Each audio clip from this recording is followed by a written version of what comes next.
बातमी आहे पालघरमधून खोटे अॅट्रॉसिटीचे गुन्हे नोंदवून आदिवासी कुणबी समाजामध्ये तेढ निर्माण करणाऱ्या संघटनेच्या विरोधात धरणे आंदोलनाची कुणबी सेना येत्या 9 ऑक्टोबरला जिल्हाधिकारी कार्यालय, पोलीस अधीक्षक कार्यालयावर धरणे आंदोलन करणार असल्याचे कुणबी सेना पालघर जिल्हा संघटनेच्या वतीने सांगण्यात आले आहे।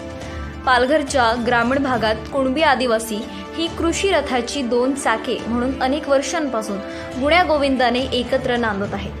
मात्र काही संघटना आदिवासी कुणबी बहुजनांमध्ये खोटे अॅट्रॉसिटीचे गुन्हे दाखल करून शांतता भंग करण्याचे काम करत आहेत। 2 समाजामध्ये खोट्या गुन्ह्याच्या आधारे तेढ निर्माण करून काही संघटना आपली पोळी भाजण्याचे काम करत आहेत। त्यामुळे कुणबी सेना या अन्यायाच्या विरोधात धरणे आंदोलन करून निषेध नोंदवण्यासाठी पालघरमध्ये 9 ऑक्टोबर रोजी 10 ते 5 वाजेपर्यंत धरणे आंदोलनामध्ये सामील होण्याचे आवाहन जिल्ह्याचे प्रमुख अविनाश पाटील यांनी केले आहे। वास्तविक या कायद्याचा गैरवापर होत असल्यामुळे माननीय सुप्रीम कोर्टाने सुद्धा हा गुन्हा दाखल करत असताना काही नियमावली दिल्या आहेत।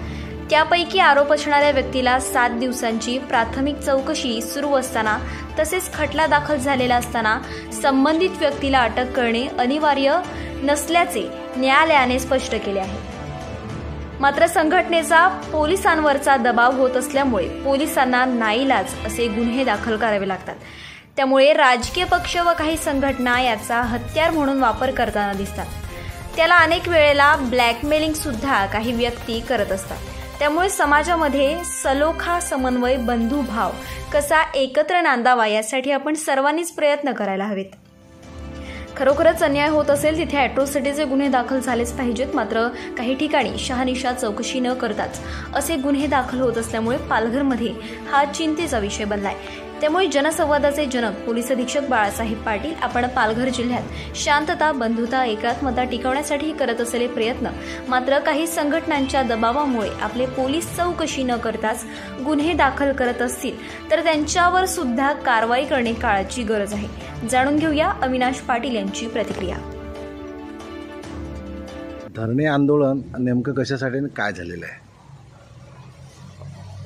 ज्या पद्धतीने खोट्या ॲट्रॉसिटीच्या केस दाखल होतात त्याविषयी हे धरणे आंदोलन आयोजित केलेलं आहे। आदिवासी आणि ह्या भागात राहणारा बिगर आदिवासी हा समाज म्हणजे मुख्यतः शेती करणारा हे अनेक वर्ष एकमेकाला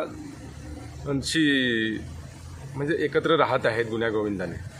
पण काही संघटनांनी जाणीवपूर्वक आदिवासी समाजाला वेठीस धरून इतर समाजाला ॲट्रॉसिटी, वेठबिगारी, बालकामगार असे खोटे गुन्हे नोंदवून कुठेतरी तेढ निर्माण करण्याचा प्रयत्न केला जातो आहे। आता कुणबी सेनेची स्थापना होऊन जवळजवळ 23 वर्ष झालेले आहेत आणि ह्या भागातले जमीन, पाणी, रोजगार किंवा पर्यावरणाचे प्रश्न, शेतीच्या संदर्भात प्रश्न असे अनेक प्रश्न आम्ही भूमिसेना, आदिवासी एकता परिषद, CPM किंवा कष्टकरी संघटना याच्या माध्यमातून आम्ही आंदोलनं करून नेहमीच एकमेकाला बरोबरीने घेऊन करत असतो। आणि ह्या ज्या संघटना आहेत ह्यांच्यामार्फत कधीही ह्या कायद्याचा गैरवापर किंवा अतिरेक केला जात नाही। पण काही ज्या ठराविक संघटना आहेत त्या अक्षरशः ह्या शस्त्र बनवून ह्या कायद्याचा दुरुपयोग करत आहेत आणि त्याच्यामध्ये अनेक लोकांना त्रास होत आहे। म्हणजे 30 वर्षात शेकडो लोकांवर ह्या केसेस, हे गुन्हे दाखल झाले, पण त्याच्यापैकी शाबूत होण्याचं प्रमाण हे नगण्य आहे। अगदी सुप्रीम कोर्टाने पण ह्याच्याविषयी आपलं निरीक्षण नोंदवलेलं आहे की ह्या कायद्याचा गैरवापर होत आहे आणि म्हणून कुठेतरी एक जागृती आणण्याच्या दृष्टीने आम्ही हे शांततेच्या मार्गाने पालघर जिल्हाधिकारी कार्यालयाच्या समोर 1 दिवसाचं लाक्षणिक उपोषण धरणे आंदोलन आम्ही त्या ठिकाणी आयोजित करत आहेत आणि ह्याचा जो कोणी गैरवापर करत आहे त्याच्यावर कारवाई झाली पाहिजे। पोलिसांना सुद्धा त्या ठिकाणी दबावाखाली आणलं जाऊन अगदी क्षुल्लक गोष्टी घडल्यावर त्याच्यासाठी पण तुम्ही जर ॲट्रॉसिटीसारखे गुन्हे दाखल करत असाल तर हा आमच्यावर अन्याय आहे आणि ह्या अन्यायाच्या विरुद्ध सनदशीर मार्गाने आम्ही हे आंदोलन करणार आहोत।